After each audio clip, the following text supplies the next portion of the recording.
የመጀመሪያው እንግዲህ አቅራቢ የሚሆነው አቶ ሙሴ አበባየሁ ነው።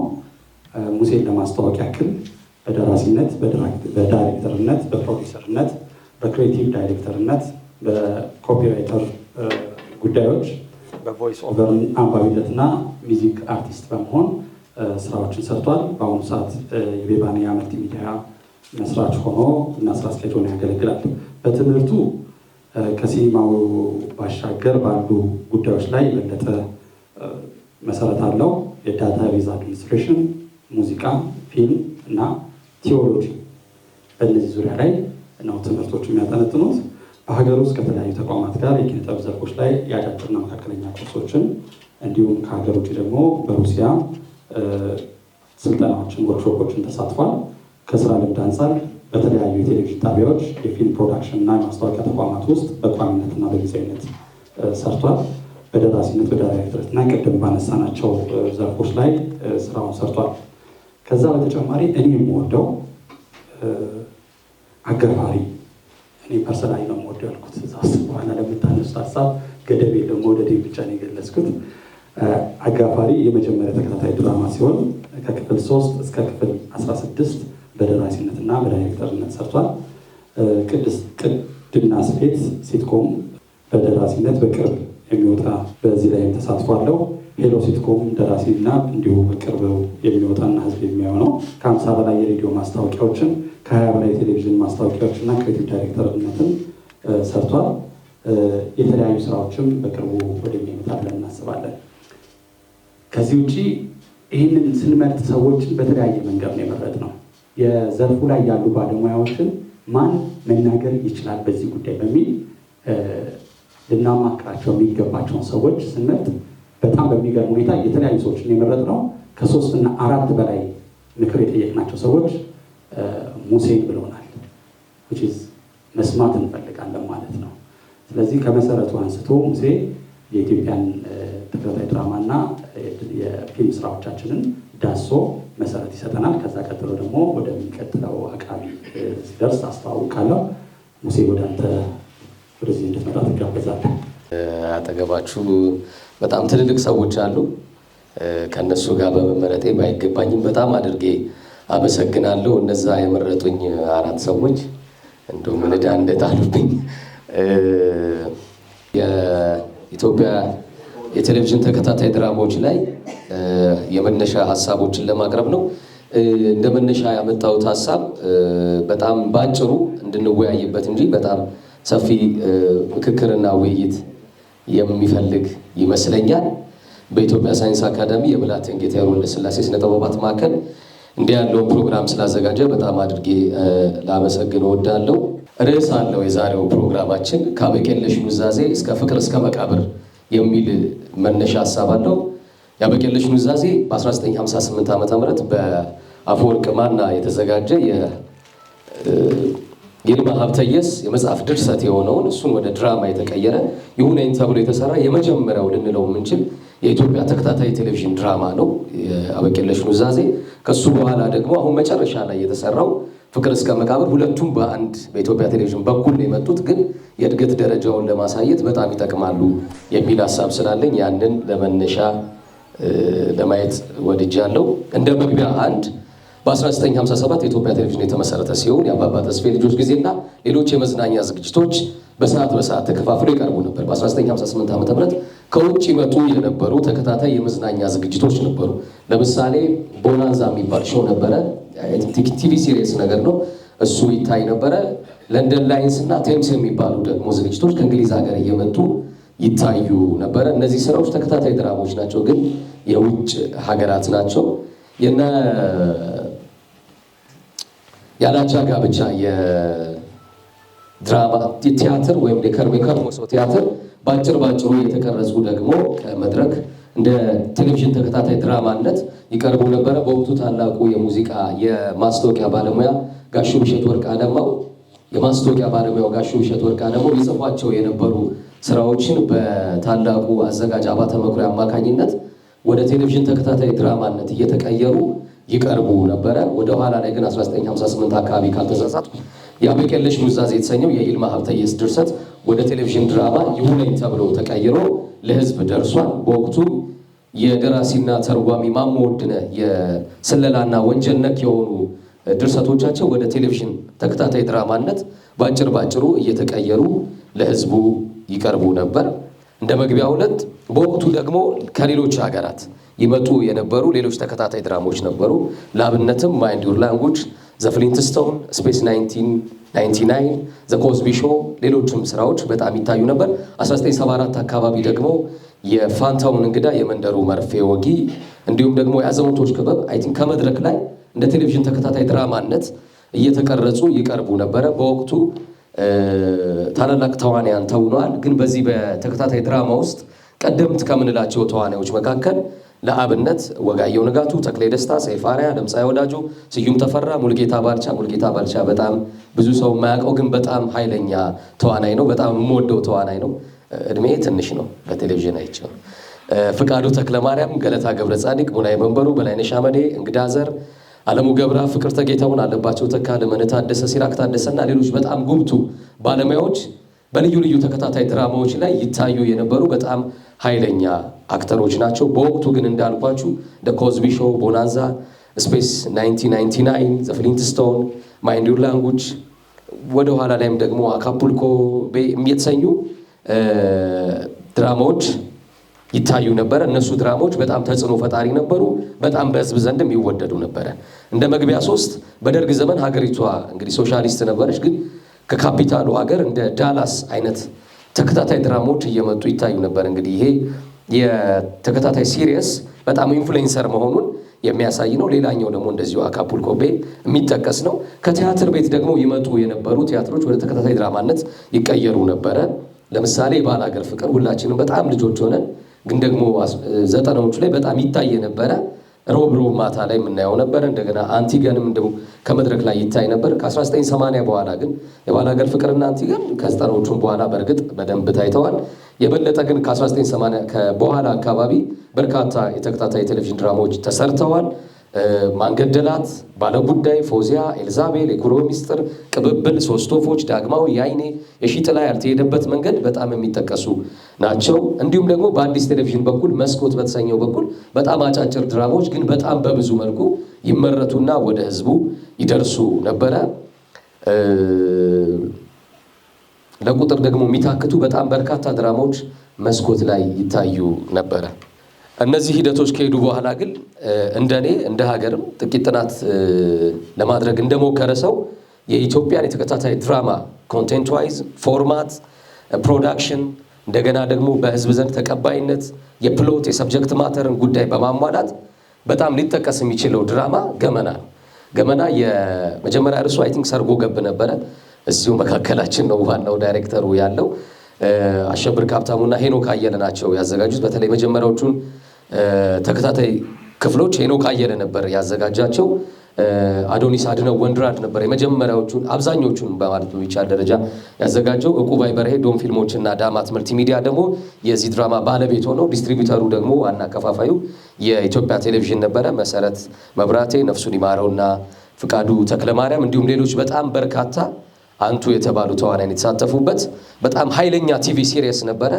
ከአዲስ አበባ እስከ ገጠር በሁሉም የሀገሪቷ ክፍል በጣም ተወዳጅ ሆኖ መታየት የቻለ በፎርማትም በአካሄድም ተከታታይ ቴሌቪዥን ድራማ ቲቪ ሲሪየስ የሚባለውን ነገር በቅጡ ያሟላ ሁላችንንም ወደን ፈቅደን በጣም ያየነው በጣም ቆንጆ ድራማ ነበረ።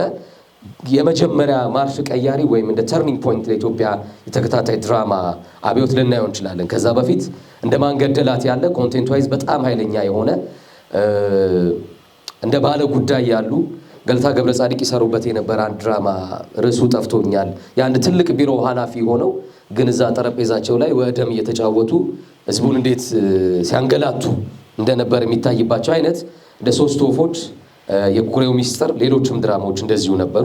ከነሱ በኋላ ግን በጣም በብዙ ክፍል ርዝመት የቤተሰብን ነገር በመያዝ ባነሳው ሰብጀክት ማተርና ከማህበረሰቡ ጋር በነበረው የሐሳብና ሰብጀክት ማተር ኢንቲሜሲ ተጠቃሽ ሊሆነው የሚችለው ገመና ነው የሚል እምነት አለኝ።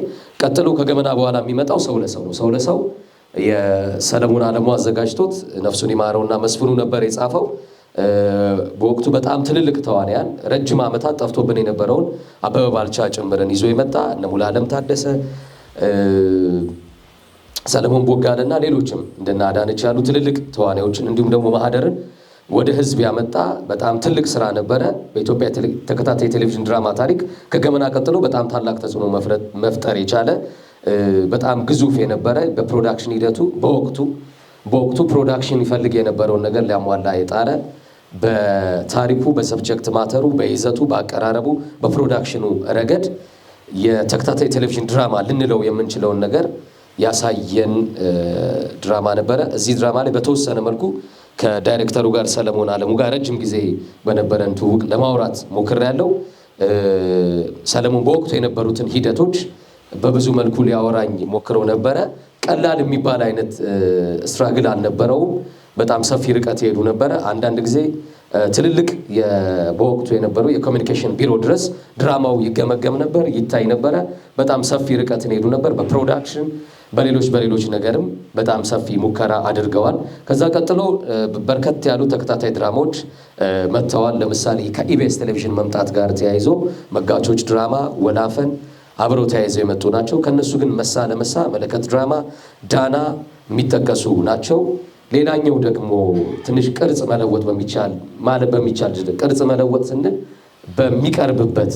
የሚቀርብበትን ቀን በማብዛት ዘመን ድራማ በሳምንት 2 ቀን በኢትዮጵያ ታሪክ ቀድሞ የታየ ድራማ ነው። ከሀገር ውጭ ደግሞ ረጅም ክፍሎችን በጣም የጠፉ ትልልቅ አክተሮችን በመያዝ ደግሞ ሰንሰለት ድራማ ሌላኛው ተጠቃሽ ነው። ዳና ድራማም እንደዚሁ በጣም ሰፊ ዓመታት ሄደ። በጣም ብዙ ክፍል የተራመደ በጣም ትልልቅ ተዋናዮች የተሳተፉበት እንደነ ኪሮስ፣ ጌትነት ነው፣ ሚኪ ነብዩ ባዬን የሚያካክሉ ትልቅ ተዋናዮች የተሳተፉበት ነው። እነዚህ ድራማዎች የሚጠቀሱ ናቸው። ሞጋቾች እንደምታውቁት የመጀመሪያዎቹን ክፍሎች አይ ቲንክ አብርሃም ገዛኸኝ፣ ከዛ በኋላ ደግሞ ሌሎችም ዳይሬክተሮች እንዲሁ ተሳትፎበታል። የአንድ የሕክምና ተቋም ለሚሰሩ ባለሙያዎችና የግል ህይወታቸው ላይ የሚያጠነጥን ተከታታይ የቲቪ ሲሪየስ ነበረ። ሌላኛው እንደገና የአዱኒስ መለከትም እንዲሁ ተጠቃሽ ነው። ወላፈንም እንዲሁ ኢቢኤስ ላይ ይታይ የነበረ ቀደምት ካሉት ነው። እዚህ ላይ ደግሞ ሌላኛውን ቅርጽ የለወጠ በተከታታይ ድራማዎች ላይ የራሱን አይነት አሻራ ያሳረፈ ድራማ የደራሲና አዘጋጅ አብርሃም ገዛኸኝ የሆነው የእግር እሳት መጠቀስ የሚገባው ድራማ ነው። የራሱን የሆነ ሁሉም ድራማዎች ላይ በፕሮዳክሽን በሀሳብ ሁላችንም ሀሳብ ልናነሳ እንችላለን። የምንጥለው የምናነሳው ነገር ሊሆን ይችላል። ግን አስተዋጽኦቻቸውንና የመነሻ ሂደቶቻቸውን ማንሳት በጣም ተገቢ ስለሆነ የአብርሃም ገዛኸኝ የእግር እሳት ድራማ በኮንቴንት፣ በፕሮዳክሽን፣ በአቀራረብ፣ በተዋንያን መረጣ በብዙ መልኩ በጣም የተሳካለት በጣም ብዙ ሰው ወዶ ያየው ድራማ ነበረ ማለት ነው። በጣም በርካታ ተከታታይ ቴሌቪዥን ድራማዎች ሄደዋል። ለምሳሌ ያክል አመል፣ የራስ ጥላ፣ ጎረቤታሞቹ፣ ለወደዱት፣ ሻሞ፣ ደንባ 5፣ ምልሰት፣ አየር ባየር፣ ሸብረብ፣ የልብ ጌጥ፣ የፌስቡክ አርበኞች፣ 321፣ የያዕቆብ ልጆች፣ ደርሶ መልስ፣ ትርታ፣ ምን ልታዘዝ፣ ሰንሰለት፣ ራኬብ፣ ውርስና ግማሽ ጨረቃ የሚሉ ድራማዎች በጣም የሚጠቀሱ ናቸው። እዚህ ጋር አሁንም ደግሞ ሌላኛውን በተከታታይ የኢትዮጵያ ተከታታይ የቴሌቪዥን ድራማዎች ታሪክ ማርሽ የቀየረ ልንለው የምንችለው እዚሁ አለች ባለቤቷ የደራሲያን አዜብ ወርቁ፣ ቤዛ ኃይሉ፣ ቅድስት ይልማ ተጽፎ በአዘጋጇ ቅድስት ይልማ የተዘጋጀው ሙሉዓለም ታደሰ፣ ድርቦክ ሰይፉ፣ ሳያት ደምሴ፣ ሰለሞን ቦጋለና ኋላ ላይም በጣም ሌሎች ትልልቅ አንጋፋና ወጣት ተዋናያን የያዘው በሳምንት 3 ቀን ከ3 በላይ ቋንቋዎች ዳብ እየተደረገ ይቀርብ የነበረ አሁንም ልክ እንደ ገመናና ሰው ለሰው በጣም በህዝቡ ዘንድ ተወዳጅ የነበረ በአነሳው ሰብጀክት ማተር በጣም በብዙዎች ዘንድ በጣም ወሳኝ የሚባሉ ከመሬት ከሶሻል ካፒታል ከሀገራዊ ከባህል ከእሴት ከማንነት ከኢትዮጵያዊነት መንፈስ አንጻር መሰረቱን ያደረገ ነበረ። ይሄኛው ድራማ በጣም በብዙዎች ዘንድ የተወደደ በጣም ተጽዕኖ ያሳረፈ እንደነበረ አሌ የሚባል አይደለም። ሌላኛው ደግሞ ከአቦል ዴስቲቪ አቦል ቻናል መምጣት ጋር ተይዞ የመጀመሪያው ቴሌኖቬላ ወይም ሶፕ ኦፕራ የተከታታይ ቴሌቪዥን ድራማን ቅርጽ የያዘ የመጀመሪያው የኢትዮጵያ ድራማ ልንለው የምንችለው አደይ ነው። በሳምንት 5 ቀን በጣም ብዙ ክፍሎችን የሄደ ድራማ ነው። ድርሰቱ ከውጭ ነው የመጣው፣ ግን እኛ ሀገር ሚካኤል ሚሊዮን፣ ደረጀ ምንዳዬ፣ ብሩክ ታምራት፣ ጸደይ ፋንታሁን፣ ይድነቃቸው አይኔ፣ ሌሎችም ሰዎች ጨምሮ ስማቸውን ያልጠቀሱት ሰዎች ወደ ራሳችን መንገድ እያመጡ ዳብ ያደረጉት ሲሆን ዳይሬክተሩ የመጀመሪያው ሰሞን ይስማው ነው። አሁንም አጠገባችን ያለው ሄኖክ አየለ በጣም ብዙ ክፍሎችን እዚሁ ድራማ ላይ አዘጋጅቷል። ከዛ ውጭ ደግሞ ሮቤል እና ለእኔ በጣም የምወደው ሌላኛው በጣም ትልቁ ዳይሬክተር አቢ ፈንታ አዘጋጅተውታል። ሰሞን ይስማው ደግሞ በፕሮዲውሰርነትና በዳይሬክተርነት የመጀመሪያውን ስራ ሰርቷል። በጣም ከምናደንቃቸው ሲኒማቶግራፈሮች አንዱ የሆነው ሀብታሙ ሰጠኝ እንደ ፊልም እንደ ሲኒማ ፊልም ትሪት አድርገው ነው የሰሩት። በፕሮዳክሽን፣ በይዘት፣ በአቀራረብ፣ በጥራት፣ በተዋንያን ለዘርፉ ለኢንዱስትሪው ደግሞ አዳዲስ የክፍያ መንገዶችን በጣም ብዙ ክፍሎችን በመስራት ያስተዋወቀ ድራማ ነው። ተከታታይ ድራማዎች ስንል ሲትኮምም አንዱ ነው። የመጀመሪያው ልንላቸው የምንችለው ወይም በጣም ተጽዕኖ የፈጠሩትን በተወሰነ መልኩ ለማንሳት እወዳለሁ። ቤቶች ድራማ ስቲል አለ። ቤቶች የደ ሲትኮም አይነት ቅርጽ ነው ያለው። በአንድ ቤተሰብ ታሪክ ላይ ያጠነጥናል። በየሳምንቱ ግን የተለያየ አይነት ሀሳብ ያነሳል። ቤቶች ተጠቃሽ ነው። ጎረቤታሞቹ እንዲሁ የሚጠቀስ ነው። ምን ልታዘዝ፣ 9ኛው ሺና በስንቱ ደግሞ በሲትኮም በጣም በህዝቡ ዘንድ የተወደዱ ናቸው። ሌሎች ተወዳጅ ሲትኮሞችን ቢኖሩ እነዚህ ግን ሞር በደንብ ለህዝቡ የደረሱ ልንላቸው የምንችላቸው ናቸው። ለውይይታችን እነዚህን ያክል ካነሳን ከአበቄለሽ ኑዛዜ እስከ ፍቅር እስከ መቃብር የኢትዮጵያ ተከታታይ ቴሌቪዥን ድራማዎች በአጭሩ ምን አይነት ጉዞ አደረጉ፣ በጉዞአቸው ውስጥ ምን አይነት ሂደቶችን ሄዱ፣ ምን ነገሮችንስ አገኘን፣ የኢንዱስትሪው አካሄድ ምን ይመስላል፣ እድገትና ውጤቱ እንዴት ያለ ነው ለሚሉት ለዚህ ውይይታችን መነሻ እንዲሆኑ የተለያዩ ባለሙያዎችንና በተከታታይ ቴሌቪዥን ድራማዎች ላይ ብዙዎቹ ላይ አስተዋጽኦ አድርገዋል ብዬ የማምንባቸውን ሰዎችም ለማነጋገር ሞክሬያለሁ። በጣም ከታላቅ ይቅርታ ጋር የኦዲዮ ቪዥዋል ባለሙያዎች ነን። ይህን ነገር በዶክመንታሪ ብናቀርበው ጥሩ ነበር በሚል መነሻ ከጊዜ ውጥረት አንጻር አልደረሰም እንጂ እንዲሁ አጭር ዶክመንታሪ ለማዘጋጀት ሙከራ አድርገን ነበረ። የመጀመሪያው ጥያቄ የኢትዮጵያ ተከታታይ የቴሌቪዥን ድራማዎች የእድገት ደረጃዎችን በግልጽ ማሳየት ይቻላል ወይ? ይቻል ይሆናል የሚል ጥያቄ ነው። ማሳየት ይቻላል። 1958 ዓ.ም የተሰራው የአበቄለሽ ኑዛዜ የይልማ ሀብተየስ ድርሰት በመጀመሪያዎቹ ዳይሬክተር ተብሎ ከሚጠቀሱት ከነ አፈወርቅ ማና የትዝታዎች ማህደር የሚል ዶክመንታሪ አለ ኢትዮጵያ ቴሌቪዥን ላይ። እሱን እንድታዩት እጋብዛለሁ። 1-2 ክፍል አለው። እዛ ላይ እና አፈወርቅ ማና ጭምር ኢንተርቪው ተደርገዋል። ሌላ ደግሞ የአበቄለሽ ኑዛዜ 40ኛ ዓመቱን ለመዘከር ያንን አድርገዋል። ከአበቄለሽ ኑዛዜ እስከ ፍቅር እስከ መቃብር የኢትዮጵያ ተከታታይ ቴሌቪዥን ድራማዎች ለደከሙ፣ ለለፉ፣ ለእኛም መንገድ ለሆኑን ሁሉ ምስጋናችንን በጣም ላቀርብ እወዳለሁ። እዚህ አጠገቤ የሙያ መምህሬም አባቴም ወንድሜም ሄኖክ አየለና የሙያ እህቴን እንዲሁም በብዙ መልኩ የምትመክረኝን ቤዛን ድጋሚ በጣም አድርጌ ላመሰግን እወዳለሁ። ይቴ እግዚአብሔር ይስጥልኝ። ሁላችሁንም አመሰግናለሁ። ደራሲ ቤዛ ኃይሉ፣ የፊልምና የቴሌቪዥን ድራማ ደራሲ ቤዛ ኃይሉ ትውልድና እድገቱ አዲስ አበባ እኔው ሰፈር አዋሪ ነው። የተማረችው ናዝሬት ስኩል ነው። የመጀመሪያ ደረጃ እስከ 10ኛ ክፍል ድረስ። ከ10ኛ ክፍል በኋላ ኑሮዋን ያደረገችው ሰሜን አሜሪካ ነው። ትምህርቷን የሚያጠናቀቀችው ሜሪላንድ ውስጥ ነው፣ ኦክሰን ሂል በተባለ ትምህርት ቤት። በጥበብ ፍቅርና እንቅስቃሴ የጀመረው የናዝሬት ስኩል ተማሪ ሳለች ነው። በትምህርቷ ከጉብዝና ጎን ለጎን ግጥሞችን ትጽፍ ነበረ። የቲያትር ጽሑፎችንም ታዘጋጅ ነበረ። በተለይም 8ኛ እና 9ኛ ክፍል ላይ ስትደርስ ሶላር የተባለ የኪነ ጥበብ ቡድን ነበራት። ከዚያም አልፋ በኢትዮጵያ ቴሌቪዥን በልጆች ጊዜ እንዲሁም በ120 ፕሮግራም ላይ ግጥሞቿን ታቀርብ ነበር። ወደ አሜሪካ መሄዷን ተከትሎ ቋንቋዋን ላለመርሳት ስትል የጀመረችው የንባብ ባህል አብሯት አድጓል። ከዩኒቨርሲቲ ከትምህርት ወይም ዩኒቨርሲቲ አሜሪካ እያለች ከነበራት ትምህርት ጎን ለጎንም ትኩረቷን ለምትወደው የፊልም ሙያ እንድትሰጥ አንዳንድ ገፊ ምክንያቶች አጋጠሟት። በዚያው አፍላ እድሜዋ ላይ እያለች ዋሽንግተን ዲሲ ውስጥ በተዘጋጀ ትልቅ የተሰጥኦ ውድድር ላይ በግጥም ማሸነፏ ደግሞ የበለጠ ወደ ኪነ ጥበቡ እንድትገፋፋና እንድትቀርብ አደረጋት። በመቀጠልም በዴንቨር ኮሎራዶ በኖረችበት ወቅት በከተማ በሚገኙ የኢትዮጵያ ኦርቶዶክስ ተዋሕዶ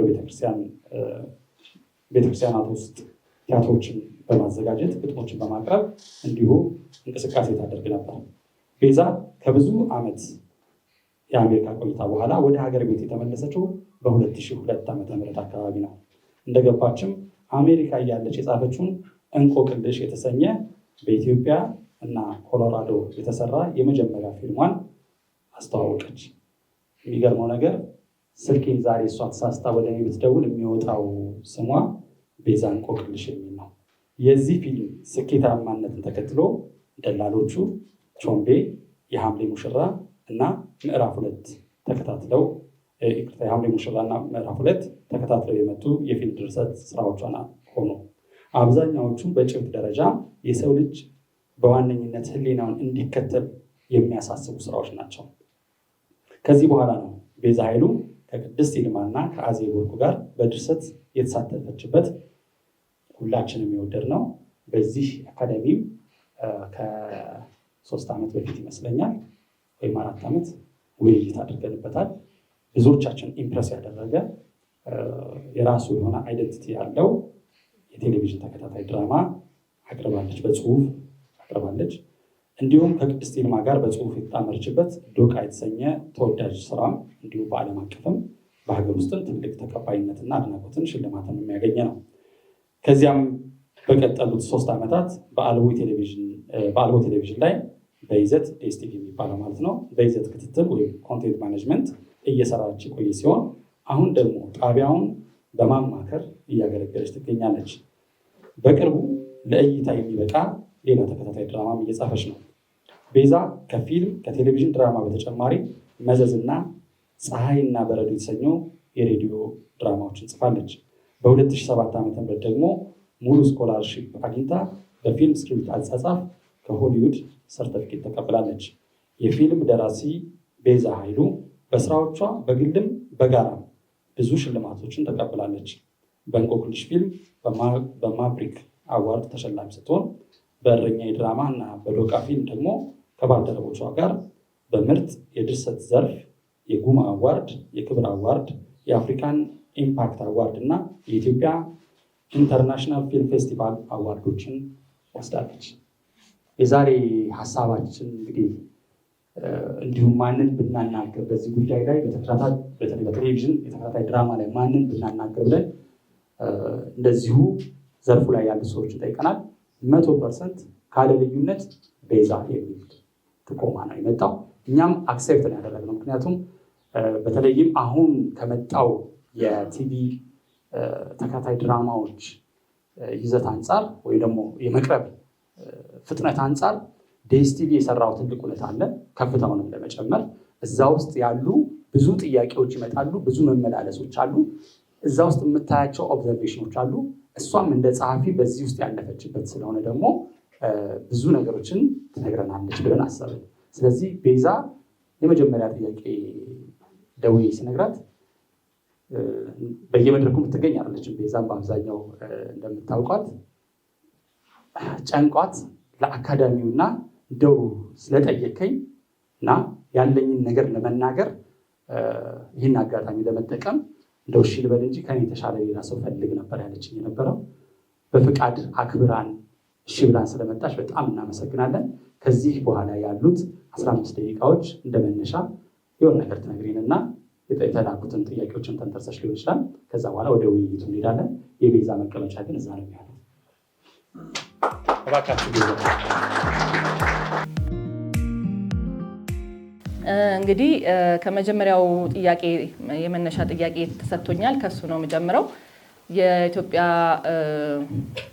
ተከታታይ ድራማ ነባራዊ ሁኔታ ምንድን ነው የሚል ጥያቄ ነው። እንግዲህ አንድ ነገር ለማስታወስ የምፈልገው ምንድን ነው የተከታታይ ድራማ ኤክስፐርት የሚባል የለም እኛ ሀገር። ምክንያቱም ሁላችንም ፊልም ሰሪዎች ነን። ከፊልም ስራ ነው ወደ ተከታታይ ድራማ የመጣ ነው እና ስለዚህ የተከታታይ ድራማ ኤክስፐርት አይነት ብለው ሲሉኝ እንደዛ ነው ያልኩት። ማንም የለም። ሁላችንም ፊልም እንሰራ ነበረ። በሆነ ሰዓት ላይ ተሻግረን ወደ ተከታታይ ድራማ ገባን። ስለዚህ በጣም ብዙ እኛም ጋር እንደ ክፍተት ብዙ የሚጎሉን ነገሮች አሉ። ካሉን ነገሮች የሚጎሉን ነገሮች አሉ፣ ከፊልም ስለመጣን ማለት ነው። ስለዚህ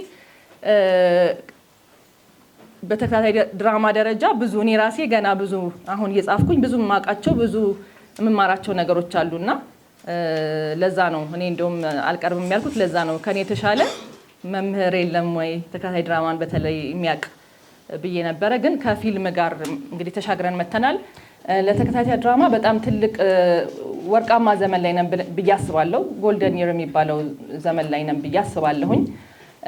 የዛሬ 5 ዓመት ኮቪድ እዚህ ሀገር ሲገባ ነው ብዙዎቻችን የፊልም ሰሪዎች ወደ ተከታታይ ድራማ የገባ ነው። ሁላችሁም ታስታውሳላችሁ። የኮቪድ ጊዜ በዚህ ሀገር ብቻ ሳይሆን በዓለማችን የሲኒማ ጎርስ ማለት አክቹዋሊ ሲኒማ ተዘግቶ ነበረ፣ ሲኒማ ቤቶች ተዘግተው ነበረ። ስለዚህ አብዛኛው ፊልም ሰሪ ኦልሞስት ከኔም ጀምሮ በጣም ተስፋ የመቁረጥ ነገር ነበረ። ምክንያቱም ሲኒማ ቤት ከተዘጋ እኛ የሲኒማ ሰዎች ነን፣ ፊልም ሰሪዎች ነን። ፊልም የሚታይበት ፕላትፎርም አልነበረም። ስለዚህ ወዴት ነው የምንሄደው እያልን በተጨነቅንበት ጊዜ ነው እንግዲህ የተከታታይ ድራማ በአብዛኛው ባለፉት 5 ዓመታት ናቸው። ቅድም ሙሴ የጠቀሳቸው ስራዎች ባለፉት 5 ዓመታት ናቸው የታዩትና ያ አብዮት የተፈጠረው ከዛ ወዲያ ይመስለኛል። ብዙ ፊልም ሰሪዎች በጣም ጎበዝ ፊልም ሰሪዎች ወደ ተከታታይ ድራማ መምጣታቸው። ስለዚህ ቅድም እየጠቀስኩት እንደነበረው ምንድነው በአብዛኛው የተከታታይ ድራማ እንግዲህ አብዮት የተፈጠረው ብዙዎቻችን ፊልም ሰሪዎች ከፊልም ወደ ተከታታይ ድራማ ስንሻገር ነው እና በዚሁም ደግሞ ቅድም እንዳለው ሙሴ የአቦል ቴሌቪዥን ወይም ዲኤስቲቪ በጣም ትልቁን ድርሻ ይወስዳል ለተከታታይ ድራማ አብዮት። አቦል ቲቪ ወደዚህ ሲመጣ እንግዲህ እንዳልኳችሁ የፊልም ኢንዱስትሪው የቀዘቀዘበት ጊዜ ነበር። በተለይ ደግሞ በኮቪድ ምክንያት ሲኒማ ቤቶች የተዘጉበት ጊዜ ነበር እና ፊልም ሰሪዎች አማራጫቸው የተቀመጡበት ጊዜ ነበረ። በዛ ጊዜ እንዳሁኑ የዩቱብ ፕላትፎርም በጣም ብዙ አልነበረም። ሁላችንም ዲስከሬጅ ሆነን ስራ ሙያ ራሱ የቀየርንበት አካባቢ ጊዜ ነበረ ከኔ ጀምሮ። ስለዚህ በዛ ጊዜ የመጣ አማራጭ ነው። ስለዚህ ያ በረከት ነው የምለው ከዛ አንጻር ነው። አሁን ብዙ ቴሌቪዥን ጣቢያዎች የፈለጉን ተከትለው ፕሮዲስ ማድረግ ጀምረዋል። ጥሩ ነው። በነፃ የሚታዩት ማለት ነው። እነ ኢቲቪ እነ ኢቢኤስ አሁን ድራማዎችን በአመት 2ቴም 1ዴም ፕሮዲስ ያደርጋሉ። ያ በቂ ነው ወይ ለኢኮሲስተሙ? እንዳለ ሆኖ እነሱ ብዙ ፕሮዲስ የማድረግ አቅም ካላቸው እውነቱን ለመናገር እኔም ፕሮዲሰሮች ወደዛ ሄደው በተለይ ፊልም ሰሪዎች በተለይ አዳዲስ ፊልም ሰሪዎች ስራቸው በሰፊው ህዝብ ቢታይላቸው እኔም ደስ ይለኛል። ልክ እረኛዬ አርሲቪ ላይ እንደታየልን ሌላውን በጣም ትላልቅ ስራ የሰሩ ሰዎች በሰፊው ህዝብ ቢታይላቸው ደስ ይለኛል። ግን እነሱም ብዙ ጊዜ አማራጭ አጥተው ነው ወደ ዲኤስቲቪ የሚመጡት። እሱን ማወቅ አለብን። እንግዲህ 400 ምናምን ሰው ወደ ዲኤስቲቪ የመጣው 400 ኮንቴንት የመጣው ሌላ አማራጭ ስላጣ ይመስለኛል። ሁሉም ሰው ለምሳሌ ኢቢኤስ ነው በሆኑ ጊዜ አይደለ በጣም ተወዳጅ ጣቢያ። ሁሉም ሰው የ400 ፕሮዲውሰር እንግዲህ ኢቢኤስ ላይ የማሳየት እድል ቢኖረው ኖሮ በእርግጠኝነት ይሄኛውን ላይ መርጥ ይችል ነበረ። ምክንያቱም እንደተባለው የእይታው ስፌር በጣም ጠባብ ስለሆነ የተወሰኑ ሰዎች ናቸው ያው ዲኮደር ያላቸው እንዳልከው በሀገር ደረጃ እነሱ ናቸው እንግዲህ ይህንን የማየት እድሉ ያላቸው። ስለዚህ እንዳልኩ ዲኤስቲቪ ደግሞ ያው ደንበኞቹን ለማብዛት ነው። ይሄንን እንግዲህ በድራማ ያው ኮንቴንት በጣም ህዝብ ድራማን እንደሚወድ አሴስ አድርገው ስለዚህ እኛም ለምን ድራማ አንሰራም ብለው ነው የመጡት። ያ ማለት ግን ከሌላው ለመውሰድ ሳይሆን እነሱም የራሳቸውን መንገድ ሊሄዱ ነው። በዛ ጊዜ እንዳልኩ ሌላ ፕላትፎርም አልነበረም። አሁን ነው ኢቲቪም በቅርብ ነው ፕሮዲስ ማድረግ የጀመሩ ድራማዎች እንደተባለው ነሰው ለሰው ነገመና አልፎ አልፎ ብቅ የሚሉ በረከቶች ነበሩ እንጂ በአመት 3-4 የፕሮዲስ የማድረግ ሁኔታ አልነበረም እዛ አካባቢ። ስለዚህ እንግዲህ ያንን አቅሙን ያጣውን ሰው ወይም ደግሞ መንገድ ያጣውን ሰው ነው ዲኤስቲቪ እንግዲህ እጁን ከፍቶ ወደ 20 ወደ 30 ኮንቴንቶች በአመት እያመረተ ያለው። እውነቱን ለመናገር ከቢዝነስ አንጻር ዲኤስቲቪ በኳስ እንደሚያመርተው ወይም በኳስ እንደሚያተርፈው በኮንቴንት ያተርፋል ማለት አይቻልም። እውነቱን ለመናገር እውነትም ፊልም ኢንዱስትሪው እየተንቀሳቀሰ ነው። በጣም ብዙ ሰው እዛ ስር እየሰራ አሁን ለምሳሌ አፋፍን ብናይ አፋፍ በሚባለው ድራማ ስር ከ70 እስከ 100 አካላት ነበሩ፣ ክሮች ነበሩ ሲንቀሳቀስ የነበሩት። በጣም ትላልቅ ታለንቶች ነበሩ ሲንቀሳቀስ የነበሩት። እና እያንዳንዱ ኮንቴንት እንግዲህ 100 ምናምን ኮንቴንት በስሩ 70 ሰው 50 ሰው 40 ሰው አለ ማለት ነው። እንግዲህ ይሄ ሰው ሳውንድ ማኑም እንግዲህ ፕሮዳክሽን ዲዛይነሩም እየኖረ ነው ማለት ነው። ስለዚህ ኦልሞስት እንጀራ ነው። ልክ እንደ የፊልም ስራ ምናልባት የነፍስ ስራ የሆነላቸው ሰዎች አሉ። ለአብዛኞቻችን ግን የእንጀራችንም ነው የምንኖርበት ነው። እኔ አሁን ሌላ የሕክምና ስራ ወይ የኢንጂነሪንግ ስራ የለኝም። ይሄ ነው ስራዬ፣ ጽሁፍ ነው ስራዬ። እና ስለዚህ የግድ መብላት መጠጣት እንደ ማንኛውም ሰው ስላለብን በተቻለው አማራጭ በተቻለው መንገድ ይሄድን የተቀበሉን ጋር ሄደን እናስገባለን። እና አብዛኞቹ ስራዎች እኔም ሳያቸው በጣም ውብ የሆኑ ስራዎች ናቸው ዲኤስቲቪ ላይ እየቀረቡ ያሉት። ወይኔ እነዚህ እንደው ፍሪ ቱ ኤር ላይ ቢወጡ እንዴት መነጋገሪያ የሆኑ ነበር ብዬ እኔም የምቆጭባቸው ወይም ፕሮዲሰሮቹም የሚቆጩባቸው ሊሆኑ ይችላሉ። ግን በእርግጠኝነት የምናገረው በመስራታቸው አይቆጩም። ምክንያቱም ይሄንን እድል የሚያመቻቸው ይሄ መድረክ ስለሆነ ማለት ነው። ስለዚህ እኔ ደግሞ የሚታየኝ ዋናው መታየት አለመታየት ወይም ደግሞ መወሰድ አለመወሰድ ሳይሆን ዲኤስቲቪ አሁን ለምሳሌ የሆነ ኮንቴንትን አሰራ። ከዛ እነዚህ ኮንቴንት አምራቾች ወይም ደግሞ በኮንቴንቱ ስር ያሉ ክሮዎች ወይም ደራሲዎች ወይም ዳይሬክተሮች ወጥተው ወደ ሌላ ነው የሚሄዱት። ምክንያቱም ዲኤስቲቪ ደጋግሞ እድልም ስለማይሰጥ በተለይ ለረጃጅሞቹ ስራዎች። ስለዚህ እያመረተ ነው ማለት ሰውም እያመረተ ነው ማለት ነው። ፕሮዲውሰር እያበቃ ነው ማለት ነው። አሁን በጣም የገረመኝ አዲስ ስራ ልሰራ ነው እንዳልኳቸው አዲስ ስራ እየሰራው ነው እየጻፍኩ ነው። እና አብረውኝ የሚጽፉ ሰዎች ፍለጋ ላይ ነበርኩና ብዙ ሰዎች ነበሩ ያመለከቱት። እውነት ለመናገር ሜቢ 100% ማለት ይቻላል ሁሉም ዲኤስቲቪ ላይ ነው ሲቪያቸው። በቃ ሲቪያቸው ዲኤስቲቪ ነው። እንትን ላይ ሰርቻለሁ። ስለዚህ ሲቪ ሆኗቸዋል። ቢያንስ ምናልባት በዛች 2 ዓመት ያተረፉትም ያጡትም ነገር ሊኖር ይችላል።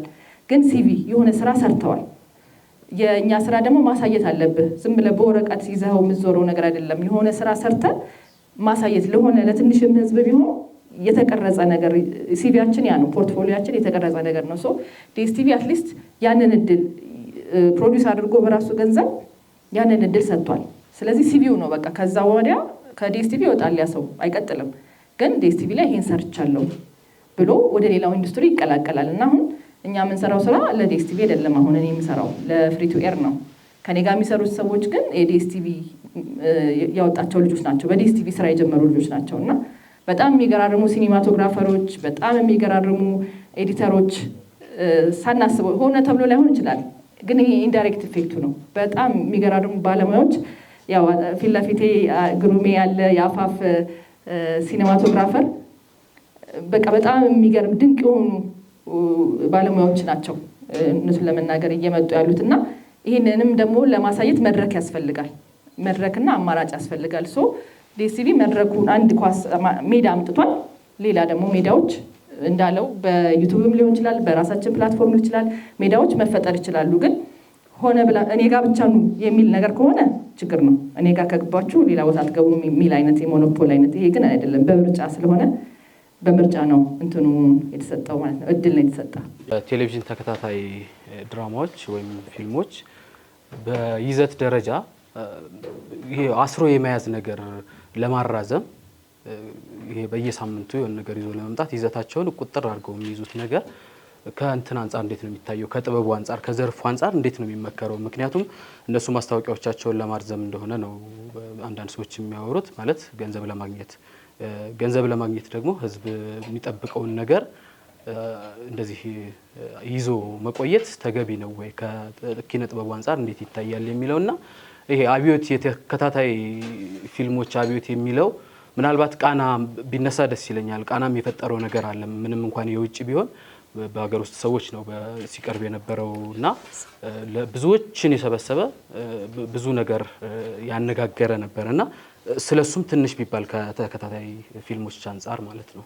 እኔ አሁን የገረመኝ ከ400 110 ብቻ ማቅረብ ማለት እነዛ ሌሎቹ ምናልባት በጣም ጥሩ ኢሹ ሆነው አስተማሪ የሆኑ በጣም ጥሩ የሆነ ልጆችን ካልቲቬት የሚያደርግ ምናምን ሊሆን ይችላል። ግን በእናንተ እይታ ልክ ነው፣ ጥሩ ናቸው። ግን የበለጠውን ነው የምትመርጡት እናንተ። ለነዛ ለቀሪዎቹ ምንድን ነው የምትሰጧቸው አይዲያ? ወይም ወደ ሌላ ቴሌቪዥን ጣቢያ የሚሄዱበት መንገድ የምትሰጧቸው ተሞክሮ ምንድን ነው? ወይስ ልክ እኮ ኮንቴንትም እንደ መድኃኒት እኔ ኤክስፓየር ያለው ይመስለኛል። ለምሳሌ አንድ ጥሩ በአሁን ጊዜ መቅረብ የሚገባው ከዛሬ 4 ዓመት በኋላ ይቅረብ ቢባል በቃ እንደ ዴድላይን ነው ማለት ሊያስተምር አይችልም፣ ወይም ያረጀ ነገር ይሆናል። ፍቅር እስከ መቃብር አይነቱ ክላሲካል ነው። አሁን በጥሩ ሁኔታ ነው የመጣው፣ በጣም በጥሩ ሁኔታ ድሮ ያነበብነውን ቪዥዋላይዝ ያደረግነውን ሀገሩን፣ እሳቱን፣ ኩበቱን ምናምን ሁሉ አሳይቶናል። ግን አሁን ሌላው ኮንቴንት ግን እንደዚህ ላቅርብ ብትዩ የሚስማማ አይመስለኝም። ለነዛ ምን የታሰበ ነገር አለ? ለምሳሌ እናንተ በሙያው በፕሮዳክሽንም በምንም በጣም ብቁ ስለሆናችሁ ለነዛ ምን የታሰበ ነገር አለ ነው። ከሁሉ ነገር ኪነ ጥበብ ላይ በጣም የሚያስፈልገው ዲሲፕሊን ነው። ዲሲፕሊን አሁን አዳዲስ ለሚመጡ ሰዎች በፊትም ላሉት እና ነባር በአርት ውስጥ ወይም በኪነ ጥበብ ውስጥ ያሉ ሰዎች ዲሲፕሊንን ለተተኪው የማስተማር ይዘቱ እንዴት ነው? ሌላ ደግሞ ብዙ ጊዜ ገበያ ነገር ሆኗል። ገበያ ነገር ኢኔሴንስ ልክ ለገበያ ሩጫ ሽያጭ ነው እና ጥራቱን የመቆጣጠር በተለይ በእናንተ ሙያ ጥግ ያለ ሰው ለጥራቱ የምታደርጉት ጥረት ምን አይነት ነው? አመሰግናለሁ እንዲሁም ስላገኘው እግዚአብሔር ይስጥልኝ። እኛ ድሪም አድርገን ወደዚህ ሙያ የተሳብንበት በልጅነታችን ባየነው ፊልም ተጽዕኖም ነው። አሁን የምንተካውንም ትውልድ እያሰብን ማለት ነው። የሙያውን ተተካኪነት በሆነ ስሜት ነው። ቴሌቪዥን እንደማይተው ልጅ ህልሙን ድሪም እንደሚያደርግ እያሰብን ነው እና በዘውግ ደረጃ ምን ያህል አስበንበት ነው የምንሄደው? ከይዘት በፊት እንደ ሀገርስ በግለሰብ የተቋቋሙት ቻናሎች ወይም እንደዚህ ሲቋቋሙ ከመንግስት ጋር ምን ያህል ተቀራርቦ ይሰራል? መንግስትስ ተጠግቶ ይከታተላሉ? ሀገር ነውና የሚያንጹት እየተከታተላቸውን ወይስ ላይሰንስ አወጡ ግብሩን ብቻ ነው የሚከታተለው? ይሄ ነገር ካለ ልምዱ ካላችሁ እንድትናገሩ ነው። ሁለተኛ እኔ በሆነ በራሴ ሙያ ዘርፍ ሪሰርች ሳደርግ ችግር የሆነው ያው ኢንዳይሬክትሊ እናውቀዋለን። ኦፍ ሪከርድም እንደዚህ ባሉባልታ ደረጃ ስናወራ እንደ ሙያ ግን የኤፒሶድ ክፍያ ስንት ደርሷል? ሙያውን ድሪም ለማድረግ ፕሮዲውሰሮች ደግሞ ስንት ነው የምትከፍሉት ለምታሳትፏቸው ሰዎችስ? በሁለት በሶስት ትውልድ የውጭው ድራማ ተከታትሎ ሄዷል። ከንትን ያየነው እያለ ልጅ ሆነው የጀመሩ እያረጁ ነው የምናያቸው። በእኛ ግን ድንገት ውጥት የሚለዋሉ። ከማስቀጠል አኳያስ ከኑሮ ጋር አብረን ነው የምናድገው ወይስ አትራፊ ፕሮዲውሰሩ ብቻ ነው ወይስ ሙያተኛው ብቻ ነው? በሚያሳዝን ሁኔታ የሚለመንላቸው ሙያተኞች ማየት በጣም ያማል። እኛም እዛ ውስጥ እንቆይ ስንል ከቤተሰብም ከቅርባችን ሰዎች ውጪ ጀምሮ ውጡ ከዚህ ዘርፍ ካፌ ብትከፍቱ ይሻላችኋል እየተባለ የምንገለልበት ነው። ይሄ ለምን መጣ? አትራፊነት ከሌለው ለምን እንቆያለን? ኢንዱስትሪ ይኖራሉ። የመጀመሪያ አርት ፎር ቢዝነስ፣ አርት ፎር አርት ሴክ፣ አርት ፎር ሶሻል ዴቨሎፕመንት እያልን አብረን አጣምረን የምንሰራበት ቴክኒካል ነገር አለ። በራዕይና በግብስ ሙያተኛው ተንደርድሮ ነው የሚነሳው። ይሄን ካላደረገን የዚህ ቤት ብቻ ውይይት ይሆንና ስንወጣ ሁላችን በግል ጥረት እናደርጋለን ማለት ነው። እዚህ ላይ ምን ተሞክሯል የሚለው ነው። እግዚአብሔር ይስጥልኝ። አንዳንድ ጊዜ አሁን በጣም ብዙ ቲያትሮች ይመጡላችኋል ወይ ድራማዎች ይመጡላችኋል። እነዚህ የሚመጡላችሁ ድራማዎች ግን እናንተ ያያችሁት አለ። ቲያትሮ ፊልሙ እያደገ ነው ወይ ወይም ደግሞ ድራማው እያደገ ነው ወይ ያያችሁበት አንግል አለ። እኔ ደግሞ እንደ ህዝብ ሊያው ጀስት የማህበረሰብ ሳይንስ ባለሙያ ነኝ፣ ጋዜጠኛም ነኝ። ከብዙ ሰዎች ጋራም በአንዳንድ ነገሮች ላይ አወራለሁኝ። ጀስት የድራማ ሙያተኛ ባልሆንም ማለት ነው። ግን እየገነቡን ነው ወይ?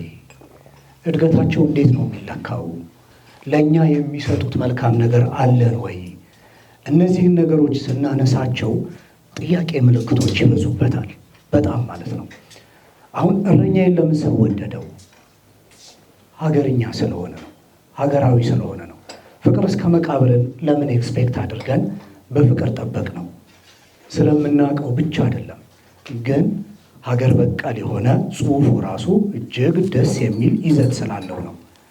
ብዙዎቹን ለማየት ሞክረናል። ለምሳሌ ኦፍኮርስ የዴስቲቪ የለኝም፣ ግን ዩቲዩብ ላይ የምናያቸው አሉ። አደይን ማንሳት እንችላለን። የነበረው ነገር ምንድን ነው? ለእኛ እንደ ሀገር እንደ ወጣት ወይም ደግሞ ሊያስተምረው የሚችለው ነገር አለ።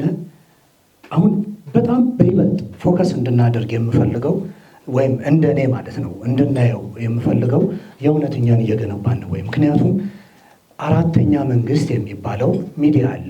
አሁን ደግሞ አርቱ በይበልጥ ድራማዎች ምን ያህል ተጽዕኖ እንደሚፈጥሩ እናውቃለን። ያለንበት የፖለቲካ ሁኔታ፣ ወቅታዊ ሁኔታ እናውቀዋለን። ግን እዚህ ላይ ትንሽ ቀዝቀዝ ሊያደርግ የሚችል ነገር በድራማው በኩል እየተሰራ ነው ወይ? እረኛዬን ያመሰገንበት አንደኛው ሚስጥር ይሄኛው ነው። እንደዚህ አይነት ነገሮች ላይ ትኩረት አይደረግም። አይነው በጣም ብዙ ጥያቄዎች አሉ። ከስፖንሰር አንስቶ የገንዘብ እጥረት፣ ማዕት ነገሮች እናንተ አድጓል የምትሉት ሲኒማቶግራፊውን፣ ሌሎች ነገሮችን ነው።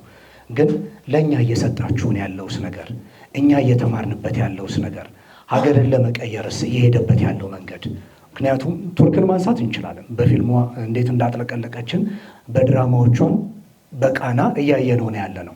ፕላስ ደግሞ ኢቨን ታሪካቸውን ጭምር ራሱ እየሸጡልን ያሉት ዋው የሚያስብል ታሪክ እንዳላቸው እያሳዩን ያሉት። ግን እኛ ጋር እየደፈራችኋቸው አይደለም። ፖዘቲቭ የሆኑ ሰውን ሊያዋድድ የሚችሉ ሊያፋቅሩ የሚችሉ የበለጠ ማንነታችንን አጠናክረው ከፍ ሊያደርጉን የሚችሉ በጣም ብዙ ነገሮች አሉ። ስለዚህ ሲኒማቶግራፊው እያደገ ነው። በዛው መጠን ልክ ደግሞ የእውነት እናንተስ እያደጋችሁ ነው ወይ? ለእኛ የምትሰጡን ነገር ላይ ትኩረት አድርጋችኋል ወይ? እንደ እረኛዬ አይነት ድራማዎች፣ እንደ ፍቅር እስከ መቃብር አይነት ድራማዎች ሊበዙ አይገባቸውም ወይ? ምናልባት ሌሎቹ ቴሌቪዥን ጣቢያዎች ላይ ነው እንጂ እኔ አቦል ቻናል ላይ ያው ማስታወቂያ የማይፈቀድም፣ ኖርማሊ ማስታወቂያ የማይገባም። ስለዚህ ለማስረዘም እንደተባለው ቴሌቪዥኖች ተከታታይ ድራማን ቢዝነሳቸውን ለመሸጥ ነው ሁሉም ማለት ይቻላል። ፍሪ ቱ ኤርም የሚታዩ ቴሌቪዥኖች ለቢዝነስ ነው ብዙ ጊዜ ተከታታይ ድራማን የሚገዙት እና የሚያሳዩትም እና በሚያሳዩበት ጊዜ ደግሞ ወጪውን ለመሸፈን ብዙ ጊዜ ከስፖንሰር ነው የሚያገኙት እና ያንን የስፖንሰር ቦታ ለመሙላት ደግሞ የግድ ማስታወቂያ ማስገባት ይኖርባቸዋል። አዎ ትዝ ይለኛል በእረኛዬ ጊዜ እንደዚህ አይነት በጣም ብዙ ኢሹ ነበረ። እረኛዬን ባህል ላይ በጣም ብዙ ማስታወቂያዎች ይገቡ ነበር እና ብዙ ሰው በጣም ይበሳጭ ነበረ። ግን ደግሞ የግድ ደግሞ እነዛ ደግሞ የቴሌቪዥን ጣቢያዎች በጊዜው ማካካስ የሚችሉት ያወጡትን ወጪ ማካካስ የሚችሉት በነዛ ማስታወቂያዎች ስለሆነ የግድ ማስታወቂያዎች የሚገቡትና ድራማዎቹም የሚረዝሙት ለዛ ነው። እንደ ሌሎቹ እንደነ ኬንያ ወይም ሌሎች ጎረቤት ሀገራት ወይም ደግሞ እንደ አሜሪካ እንደ ሆሊውድ አይነት ተቋም እንደዚህ ፋይናንስ የሚያደርግ ማስታወቂያውም ሳያስፈልገው ፋይናንስ የሚያደርግ ተቋም ወይ መንግስት ቢያግዘው ተቋም ቢሆን ኖሮ ማስታወቂያም ላያስፈልግ ይችል ነበር። ግን አሁን ያለንበት ነባራዊ ሁኔታ ያው በግድ በማስታወቂያና በስፖንሰርሺፕ የተደገፈ ብቻ ድራማ ነው ማቅረብ የሚቻለው። ለዛ ነው። ሌላ እዚህ ጋር እህቴ ያነሳችው ነጥብ አለ። 400 ኮንቴንት ገምግማችሁ ከዛ ውስጥ 110 ከዛም በላይ ሊሆን ይችላል። ባይዘዌ በዚህ አመት ራሱ 15 ኮንቴንቶች ናቸው አሁን የሚተላለፉት። ስለዚህ ምናልባት ከዛም በላይ ይሆናል ብዬ አስባለሁ። ግን ያው ብዙ ኮንቴንቶች ብዙ ፕሮዲውሰሮች ይመጣሉ። በሳምንት ወደ 10 አካባቢ ይመጣል ወደ ዲኤስቲቪ።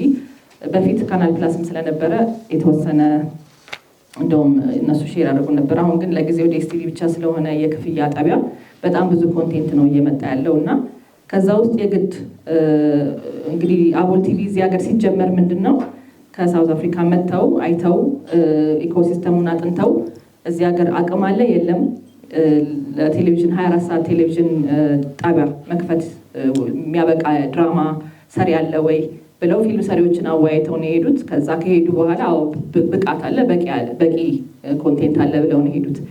ግን ሲሰጡን የተወሰነ በጀት ነው፣ የተወሰነ ኮታ አለው። ፕራይም ታይም የሚባል ሰዓት አለ። ከ2 ሰዓት ከ1 ተኩል እስከ 3 ሰዓት አካባቢ ነው ፕራይም ታይም የሚባለው። በዛ ውስጥ ነው እንግዲህ አዳዲስ ኮንቴንቶች የሚቀርቡ ያሉት። ሌላው ብሎ የሚደጋገም ነው። ስለዚህ በእነዚህ ሰዓቶች ውስጥ ነው እንግዲህ የምናቀርበው ማለት ነው። ስለዚህ በአመት ከነዚህ በላይ በጀቱ የማይፈቅድ የተሰጠውን በጀት አመጣጥ ነው 20 ሚሊዮን 30 ሚሊዮን በዛ አመት ሪያሊቲውም ሲትኮምን ባይዘዌ ድራማ ብቻ አይደለም፣ ሪያሊቲም አለ፣ ሲትኮሞች አሉ፣ ዶክመንታሪዎች አሉ፣ በጣም ብዙ ቶክ ሾዎች አሉ። እኔ ያው ተከታታይ ድራማ የሚለው ላይ ስላተኮርን ተከታታይ ድራማዎች ናቸው። አሁን እንዳልኩሽ አነስ 67 አካባቢ ተከታታይ ድራማዎች ተሰርተዋል ነው የምለው እንጂ በይዘት ደረጃ ከዛ በላይ ነው ብዙ ያለው እና ስለዚህ የግድ ያ ነው የሚመጥነን እና ስለዚህ የምናየው በቲም ነው፣ እንደ ቲም ነው የሚታየው። ከኦዲየንስ ፖይንት ኦፍ ቪው አለ፣ ከባለሙያ ፖይንት ኦፍ ቪው አለ እና ሲገመገም ሌሎችም የቴሌቪዥን ጣቢያዎች እንደዚህ ኤዲቶሪያል ቦርድ እንግዲህ ይኖራቸዋል ብዬ አስባለሁ። ግን እኛ ጋር ያለው አሰራር እንደዛ ነው። ካለው በጀት አንጻር ካለው ሁኔታ አንጻር ነባራዊ ሁኔታ አንጻር ወይ ካለን ስፖት አንጻር ነው የምንመርጠው። ስለዚህ እንዳልኩሽ በአመት ወደ 20-30 ኮንቴንቶች ተመርጠው ቀርበዋል። እንግዲህ ሌሎቹ 390ዎቹን የታሉ ብዬ ሁሌ የማዝንበት ጉዳይ ነው። መጀመሪያ አካባቢ ላይ የይዘት መራዘም የስፖንሰር በየመሃሉ መግባት የሚለው ያው እንደሚታወቀው ከፍሎ የሚያይ ብዙ ተመልካች የለንም። ቴሌቪዥን ጣቢያዎቹ ስፖንሰር አምጥተው በዛ ነው ገንዘባቸውን የሚሰበስቡት። ለባለሙያው ወይም ያን ላመጣ ኮንቴንቱን ላመጣ ፕሮዳክሽን የሚከፍሉት። አንዳንዴ በጣም የበዛ ኤክስፖዚሽን የተጋነነ ማለት አንዳንዴ ዲሲፕሊን ባልሆነ መንገድ በጣም የሚራዘም ታሪክ የሚራዘሙ ድራሞች ታይተው ያውቅ ይሆናል። አንዳንድ ድራሞች በጣም በፍቅር ይጀመሩና መጨረሻ ላይ በጸብ ከተመልካቹ ጋር በፍቅር ተጀምረው በጸብ የሚጠናቀቁበት ሁኔታ አለ። ይሄ ግን ደግሞ ራሱን የቻለ ደግሞ የጀርባ ምክንያቶች ሊኖራቸው ይችላል። እሱ አካባቢ ልክ የሚሆኑ ነገሮች አሉት። ባለሙያዎችም ጋር ደግሞ ሊነሱ የሚችሉ ሀሳቦች አይጠፉም።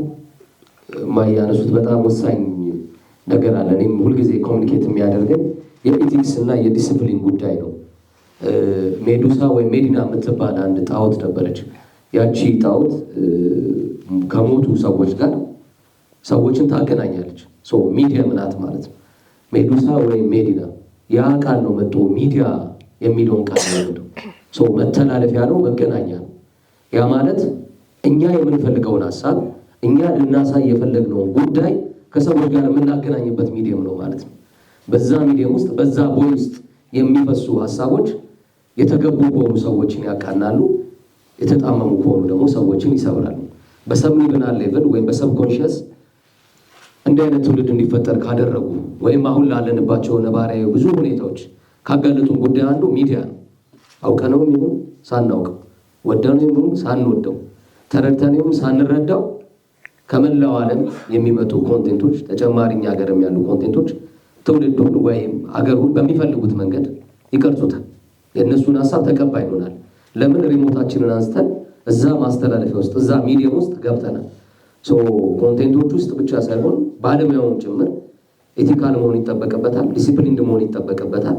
ሙያዊ ዲሲፕሊን ብቻ ሳይሆን ለሚያቀርባቸው፣ ለሚሰጣቸው፣ ለህዝብ ለሚያጋራቸው ነገሮች ሁሉ ሙያዊ ተጠያቂነት ወይም ስነ ምግባራዊ ጉዳይ ሊኖረው ይገባል።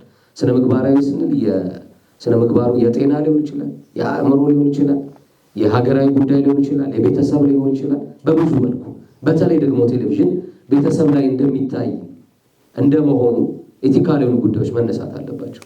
አንዳንድ የሚታዩ ኮንቴንቶች በጣም ያስደነግጣሉ። ምን ሊሉን ፈልገው ነው? ምን ሊያሳዩን አስበው ነው ብዬ ግራ እስከጋባ ድረስ አንዳንዴ ምን ፈልገው ነው ያልኩበት በጣም ብዙ አጋጣሚ አለ። አንዳንድ ኮንቴንቶች ለቤተሰብ አይደለም በቃ ሌት ናይት ሾው ምናምን ተብሎ ዝም ብሎ ብድግ አድርገን የምናመጣዋል። እሱ ራሱ መታሰብ መታየት አለበትና በሙያዊ በእውቀት በፋይናንስ በዲስትሪቢዩሽን ሁሉ ኤቲካል መሆን አለበት። ቴሌቪዥን ጣቢያዎቹ ኤቲካል መሆን አለባቸው። ባለሙያው ኤቲካል መሆን አለበት። የሚያየው ማህበረሰብ ኤቲካል መሆን አለበት። ከፍሎ የሚያይ ተመልካች የለም። ለምን ከፍሎ አላየም ጥያቄ ውስጥ አንገባም። በጣም ብዙ ተጓዳኝ ምክንያቶች ሊኖሩ ስለሚችሉ ግን በሚቀርቡበት መንገድ ውስጥ መታሰብ ያለባቸው ጉዳዮች አሉ። ይሄኛው ሙያ ከሌሎቹ ሙያ የሚለይበት ሙያዊ ፍቅር ደግሞ አለ። እንደ መርካቶ ነጋዴ ወይም ሌላ ቦታ የመርካቶ ነጋዴ ፍቅር የለውም እያልኩ አይደለም። ለሙያው ንግድ በራሱ ስነ ምግባር ይፈልጋል። ንግድ በራሱ ጥበብ ነው፣ አርት ነው። አተሴም ታይም ደግሞ ኪነጥበባዊ ሙያ ደግሞ የልብ መነካት፣ የነፍስ መለካት፣ የነፍሳችንና የውስጣችን የመንፈሳችን ጉዳይም አለበት። እንደ ስራ እንደ ሙያ ብቻ አንሰራው። አንዳንዱ ሰው በጣም ብዙ ገንዘብ የሚያስገኝለትን ብዙ ጉዳይ ትቶ ወደዚህ ሙያ ይመጣል። ከዛ አንጻር እድገቶች አሉ ስንል በእውቀቱ ስይም የሚለው አንድ ግጥም አለ። ጣዕመ ህላዌ እንዳይሆን መራራ፣ ቅስም እንዲያንሰራራ፣ መሀላችን ካለ ባለብዙ ጅምር ባለሺ ሙከራ የፍጻሜው ልዑል ተብሎ ይጠራ ይላል። እየሞከሩ ያሉ ጓደኞቻችንን እንደ ፍጻሜ ልዑል እያየን የምናሞግሳቸው ወይም በርቱ የምንላቸው ነገ ፍጻሜው ጋር እንዲደርሱ ነው። በጎ ሀሳብ እንዲያሳዩ ነው። ሙያዊ ሙከራዎቻችንን፣ ፋይናንሻል ሙከራዎቻችንን፣ የዲስትሪቢዩሽን ሙከራዎቻችን፣ የኮንቴንት ሙከራዎቻችን፣ የዝግጅት ሙከራዎቻችን፣ የሀሳብ ሙከራዎቻችን ሁሉ ለሰው በሚገባው መጠን ልክ መድረስ እንዲችል ሙያዊ ወይም ደግሞ ማበረታቻ መስጠትም ስለሚያስፈልግ አደሴም ታይም ደግሞ የሚታይ ስራም እየሰሩ ስለሆነ በሚታዩ ተከታታይ ድራሞች ላይ የሚሰሩ ወጣቶች የእኛ እኩያ ጓደኞች ናቸው። ለምሳሌ ግሩምን ጠቅሳለች።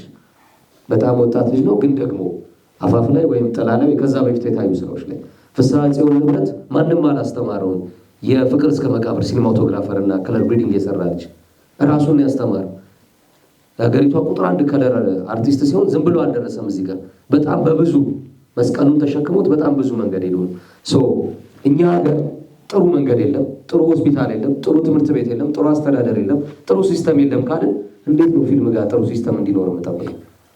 የማህበረሰቡ ሪፍሌክሽን እኮ ነው ፊልም። ፊልሙን ግን ማሳደግ ይጠበቅበታል ባለሙያው። አዎ የመጀመሪያው ተጠያቂ መሆን አለበት። አዎ አደሴም ታይም ግን በጣም ብዙ ሲስተም በሌለበት ብቻውን የተጠየቅ የሚመጣበት ምክንያት አይኖርም። ተጠየቁን በጋራ ነው የምናደርገው። ገንዘብ የሚባል ደግሞ በጣም ከባድ ቁም ነገር አለ ወገኖቼ። ፊልም የቅንጦት ሙያ ነው። እያንዳንዱ በጣም ብዙ ገጀት አለው። ፕሮዳክሽን ዲዛይን፣ ሳውንድ ዲዛይን፣ ሲኒማቶግራፊ፣ ዳይሬክቲንግ፣ ኮንቴንት። የምታዩቸው የውጭ ድራማዎች ዝም ብሎ አይደለም የሚሰሩት። አንድ ኤፒሶድ 3 ወር ነው የሚጻፈው ተከፍሎት፣ ሪሰርቸር ከስሩ ተመድቦለት፣ ሄድ ራይተር ከላይ ኖሮት፣ ዙሪያ ገባውን ተሟልቶለት ለአንድ ኤፒሶድ እስከ $5000 ተከፍሎት 3 ወር ፈጅቶ ነው አንድ ኤፒሶድ የሚያወጣው። በአንድ ቀን ሌሊት እየተጻፉ ነው ስራዎች የሚሰሩት። እኛም ጋር ክፍተት አለ። አዎ መታረም አለበት። ሙያተኛው ዲሲፕሊን እንደሆነ ፋይናንሻሊ ራሱን አዘጋጅቶ በሙያ ራሱን አብቅቶ በትምህርት አደራጅቶ አደሴም ታይም ደግሞ ሀገሪቷ ላይ ያለው ሲስተም መጥራት አለበት። አዎ አለበት። በጣም ብዙ ገፊ ምክንያቶች አሉት እና እኛም ጋር የሚጠበቅብንን ኃላፊነት መወጣት አለብን። እኛም ባለሙያዎቹ ጅምሮቹ መበረታታት አለባቸው። ወደፊት የተሻሉ ነገሮች ይወጣሉ። አዎ ይወጣሉ። ለምሳሌ እረኛዬ መጀመሪያ ለህዝብ ከመድረሱ በፊት እንዳጋጣሚ ከጓደኞቻችን ጋር ሆነን አይተነው ነበርና ምን ያክል እንደለፉበት እያሰብን በወቅቱ ከዛ ደግሞ ሰርተው የተወሰነ ጊዜ የቆየበት ከዛ ደግሞ ሊጽፉ መከራቸውን የበሉበት አንድ ሆቴል ውስጥ ረጅም ጊዜ እንዴት እንዳሳልፉ ከዛ ሀገሪቷ በጣም ከባዱ ጥንቅጥ ውስጥ ነበረች። የልጆች እናት ናቸው። ክፍለ ሀገር ሴቶች በምን አይነት ፈተና ውስጥ አሳልፈው እንዲህ ያለ ስራ እንደሰጡን ስናስብ ማድነቅ በጣም ይገባል። ለዛ ነው ጣዕመ ህላዌ እንዳይሆን መራራ ቅስም እንዲያንሰራራ መሀላችን ካለ ባለ ብዙ ጅምር ባለሽ ሙከራ የፍጻሜ ልዑል ተብሎ ይጠራ ያለውና ከነ ሙያዊ ተጠየቁ ተቀብለን ግን ልናሳድገው የሚገባ ጉዳይ አለ። አዋል አደሴም ታይም ደግሞ ሙያተኞቹም ደግሞ ዲሲፕሊን በሆነ መንገድ አይደለም ታናናሾቻቸውን የሚቀበሉት ትልልቆቹ የሚያሳድጉ በዛው ልክ ደግሞ አሉ ታናናሾቻቸውን የሚያሳድጉ መንገድ የሚያሳዩ። ስለ ዘውግ የተነሳው ነገር አለ። የዘውግን ጉዳይ እኔም በጣም የሚያሳስበኝ ጉዳይ ነው። ለምሳሌ እኔም ባለሁበት አካባቢ ቴሌቪዥን ምንድነው ከሲኒማ የሚለየው አንደኛው ምንድነው ቤት ውስጥ የሚገባ ነገር ነው። የቴሌቪዥን ድራማ ቤት ውስጥ ነው የሚገባው። ለምሳሌ ሲኒማ ነፃነት አለው። ፋንታሲም ሆረርም ምንም ለመስራት ወይም ደግሞ በጣም ወጣ ያሉ ገጸ ባህሪያትን ሱፐር ሂሮስ የመሳሰሉትን ለመቅረጽ ወይም ዘውግ የተለየ ዘውግ ለማምጣት ሲኒማ በጣም ሩም አለው። ምክንያቱም ሰው ከፍሎ የሆነ ከጓደኛው ጋር መርጦ ነው የሚገባው ሲኒማ ቤት እና በትልቅ ሸራ ነው የሚያየው። ላርጀር ዛን ላይፍ ናቸው ካራክተሮቹ። በቃ ጨብጭቦም ደስ ብሎትም ይወጣል። ተከታታይ ድራማ ግን ሌላ ነው። ተከታታይ ድራማ ማለት ካራክተሮቹም ዘውጉም ወደ ቤተሰብ ወደ ቤት የቀረቡ ነገሮች መሆን አለባቸው ብዬ አስባለሁ። ምክንያቱም ወደ ቤታችን ነው እነዚህ ሰዎች የምናስገባቸው። ልክ እንዴት ላለው መሰላችሁ ካራክተር ቀረጻ ላይ ለምሳሌ ቤተሰብ ድራማ ላይ በቤት በኩል የሚያልፍ አንድ ሰው ዝም ብለህ ግባ አትለው። ማታውቀውን ሰው ማታውቀውን የሆነ ዊርድ የሆነ ሰው ለየት ያለ ሰው ና ግባ ቤቴ አትለውም። ድሮ ያስገቡ ነበር እናቶቻችን። አሁን ግን እንደዛ እናደርግም። የምታውቀው ሰው ሲሆን ግን ና ግባ ቤቴ የማለት ነገር አለ እና ተከታታይ ድራማም እነዚህ ገጸ ባህሪያት የቤትህ አካል ነው የሚሆኑት። በቃ የቤተሰብ እንደ ቤት ነው የምናየው፣ ከበድ ነው የምናየው። ስለዚህ ያ ድራማ ወይም እነዛ ገጸ ባህሪያት የቤተሰባችን አንድ አካል ይሆናሉ። ከአንድ ሳምንት ከሁለት ሳምንት በኋላ በቃ የሆነ በየጊዜው የምትጋብዘው አብረው ቡና የምትጠጣው ሰው ነው የሚሆኑት እና በጣም ሲርቁ ዘውጉም በጣም ሲርቅ ገጸ ባህሪያቱን በጣም ሲርቁ ዲሳታችድ ይሆናል ኦዲየንሱ። በቃ የማያውቀውን ነገር ስታሳየው ማለት ነው እና በጣም ብዙ ችግር አለ እዚህ። አሁን ብዙ ስክሪፕቶችንም ስገመግም የውጭ ኢንፍሉዌንስ ከኔትፍሊክስ በተለይ የመጡ ኢንፍሉዌንሶች ብዙ አሉ። የተለያየ ጀነር የመሞከር ዘውግ የመሞከር ነገሩ ደስ ይላል፣ ግን በቃ በአብዛኛው ክራይም ይበዛባቸዋል። አንደኛ እንደ ስክሪፕትም ገምግመን በአብዛኛው የማናሳልፋቸው በጣም ክራይም የሚበዛባቸው ሩቅ የሆኑ ገጸ ባህሪያት፣ የማናውቃቸው ገጸ ባህሪያት፣ አጠገባችን የሌሉ ገጸ ባህሪያት፣ ቤታችን ማስገባት የማንፈልጋቸው ገጸ ባህሪያት ይሆናሉ። እረኜ እነማማ ቸርነትን እኮ ሰው የወደዳቸው የሚያውቃቸው ስለመሰለው ነው። ይሁን የሚያውቃቸው እናት ወይ ሰፈር ውስጥ የሚያውቃቸው እናት የጋራ ታሪካችን፣ የጋራ አያቶቻችን፣ የጋራ ማንነታችንን ስላስታወሰው ነው። እና የቤተሰብ ድራማ በቃ እንደዛ ይሆናል።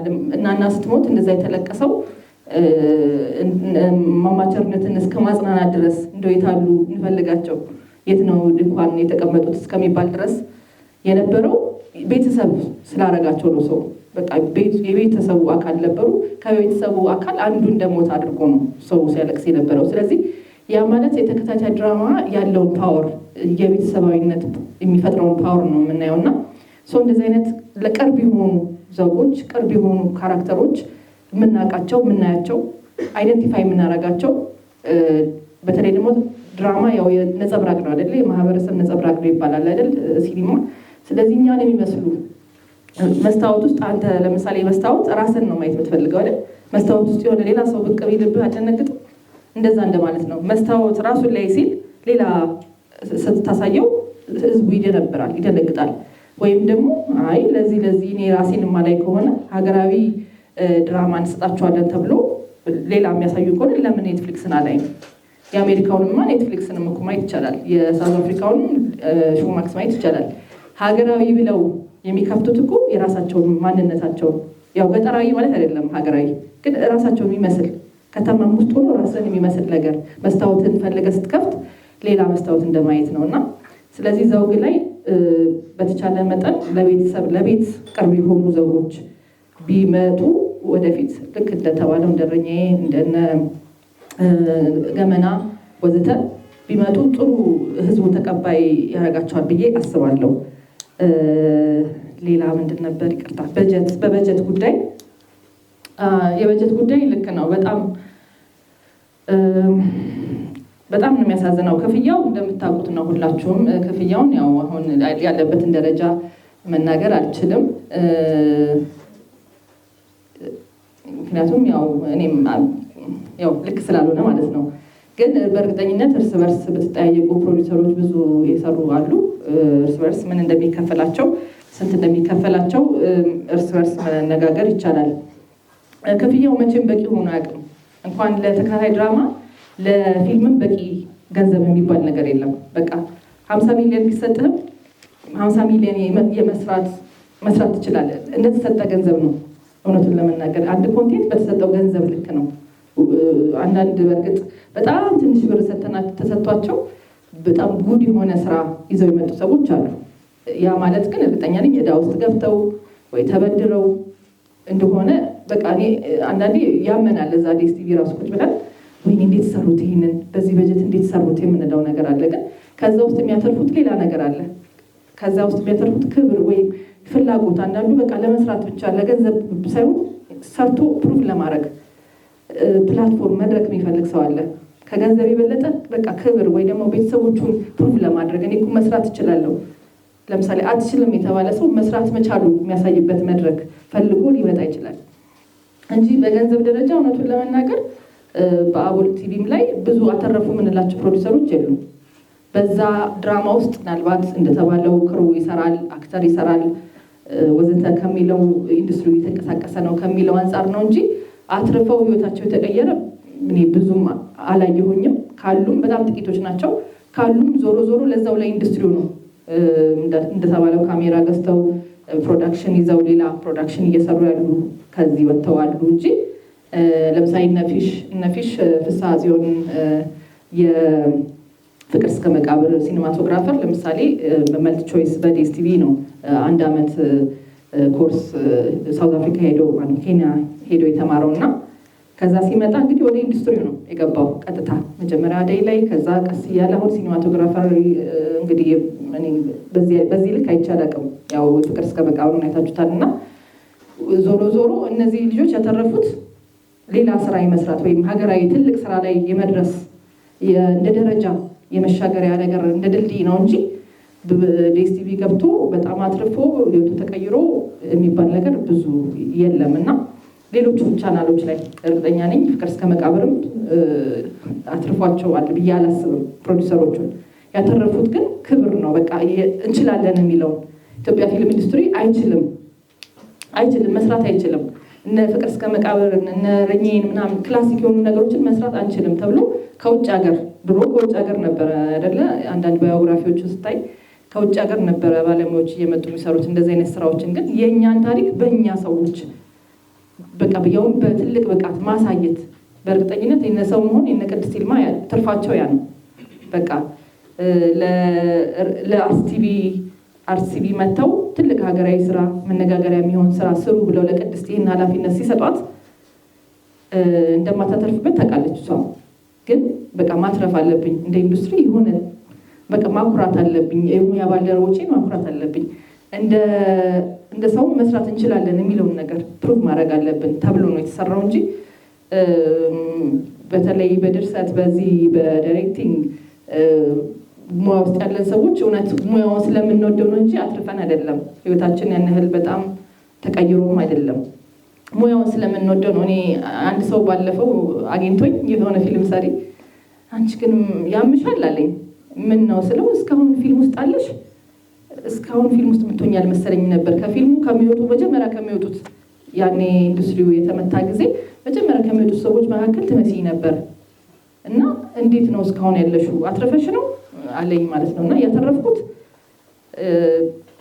ብዙ ነገር አለ፣ በገንዘብ የማይለካ ብዙ ነገር አለ እና ስለዚህ አላተረፍንም፣ እያተረፍንም አይደለንም። ግን የምናተርፈው ለሚቀጥለው ስራችን መስፈንጠሪያ፣ ድልድይ፣ ፕላትፎርም፣ መድረክ በቃ እንችላለን ወይ መስራት ሰርተን ማሳየት በውስጣችን ያለውን ነገር ስሜታችንን የመግለጫ መንገድ እንደ ሸራ ነው የምንጠቀመው እንጂ በጀቱ እንደተባለው ዲኤስቲቪም ቢባል ወይም ኢቲቪ ቢባል ማናቸውም ፕላትፎርሞች የሚከፍሉት በጀት በቂ ሆኖ ላይሆን ይችላል።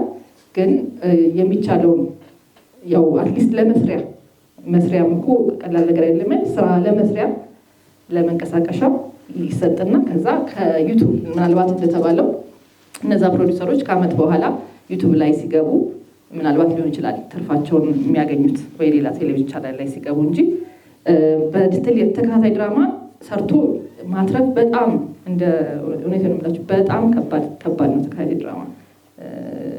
በእኛ አሰራር ደግሞ እኛ ደግሞ ፊልም ሰሪዎች ነን።